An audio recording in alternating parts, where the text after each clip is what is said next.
പ്രിയ കഥാകാരിയുടെ സ്മരണകൾ വേരിറങ്ങിയ മണ്ണിൽ നീർമാതളം ഒരിക്കൽ കൂടി പൂവിട്ടു. മലയാളിയുടെ മനസ്സിൽ നല്ല കഥകളുടെ നെയ്പായസം വിളമ്പിയ കമല സുരയ്യ എന്ന മാധവിക്കുട്ടിയുടെ ഓർമ്മയ്ക്കായി കോട്ടപ്പുറം കായലോരത്ത് നട്ട നീർമാതളം ഇന്ന് ആംഫി തിയേറ്റർ എന്ന വിനോദസഞ്ചാര കേന്ദ്രത്തിന്റെ അടയാളമാണ്.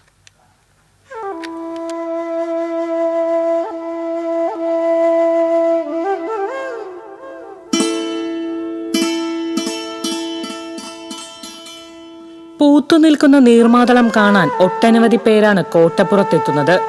മാധവിക്കുട്ടിയുടെ മരണാനന്തര ചടങ്ങുകൾ നടന്ന ദിവസത്തിലാണ് കോട്ടപ്പുറം പുഴയോരത്ത് നാട്ടുകാർ നീർമാതളത്തൈ നട്ടത്. മുസരീസ് പൈതൃക പദ്ധതിയുടെ ഭാഗമായി പുഴയോരം നവീകരിച്ച് ആംഫി തിയേറ്റർ ഒരുക്കിയപ്പോൾ നീർമാതളത്തൈ സ്ഥലം മാറ്റി നടുകയും തറകെട്ടി സംരക്ഷിക്കുകയും ചെയ്തു.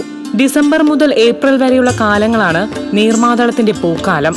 വർഷങ്ങളായി കോട്ടപ്പുറത്തെ നീർമാതളം പൂക്കാലം വിനോദസഞ്ചാരികളെ ആകർഷിച്ചു പോരുന്നുമുണ്ട്.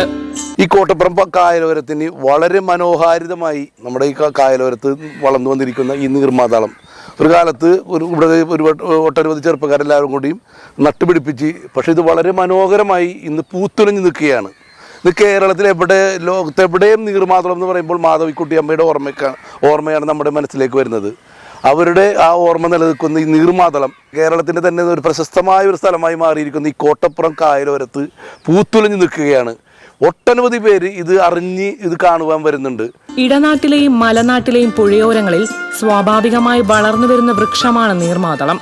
കാപ്പാരേസിയെ സസ്യകുടുംബത്തിൽ ഉൾപ്പെടുന്ന നീർമാതളത്തിന്റെ ശാസ്ത്രനാമം ക്രെട്ടേവ മാഗ്ന എന്നാണ്. മാഗ്ന എന്ന സ്പീഷ്യസ് നാമത്തിന് വലുത്, മഹത്തരം എന്നിങ്ങനെയാണ് ലാറ്റിൻ ഭാഷയിൽ അർത്ഥം. 4 ബാഹ്യദളങ്ങളും 4 ദളങ്ങളുമുള്ള നീർമാതള പൂക്കൾ ആദ്യം വിരിയുന്നത് വെള്ളയോ ക്രീം നിറത്തിലോ ആയിരിക്കും. പൂർണ്ണമായി വിരിഞ്ഞു കഴിഞ്ഞാൽ ഇവ ഇളം മഞ്ഞ നിറത്തിലായി മാറും. മൂത്രാശയ രോഗങ്ങൾക്ക് ഫലപ്രദമായ ഔഷധം കൂടിയാണ് നീർമാതളം. നീർമാതള പൂക്കളുടെ സുഗന്ധം കാറ്റിൽ വന്നെത്തുന്ന എത്രയോ നേർത്ത ഒരു ഗാനശകലം പോലെയാണ്. നീർമാതള പൂക്കളുടെ മണം അമ്മയുടെ താരാട്ടായിരുന്നു. രാത്രികാലങ്ങളിൽ ഞാൻ ഉറങ്ങിക്കിടക്കുന്ന അമ്മയുടെ ആശ്ലേഷത്തിൽ നിന്ന് സ്വന്തം ശരീരത്തെ മോചിപ്പിച്ച് എത്രയോ തവണ ജനലിലേക്ക് ഓടിയിട്ടുണ്ട്. പൂത്തുനിൽക്കുന്ന നീർമാതളം ഒരു നോക്കുകൂടി കാണുവാൻ എന്ന് മാധവിക്കുട്ടി പറഞ്ഞു കണക്കെ നീർമാതളത്തിന്റെ പൂക്കാലം ആസ്വദിക്കാൻ കാഞ്ഞിരപ്പുഴയോരം തേടിയെത്തുകയാണ് പലരും. TCB news, Kodungallur.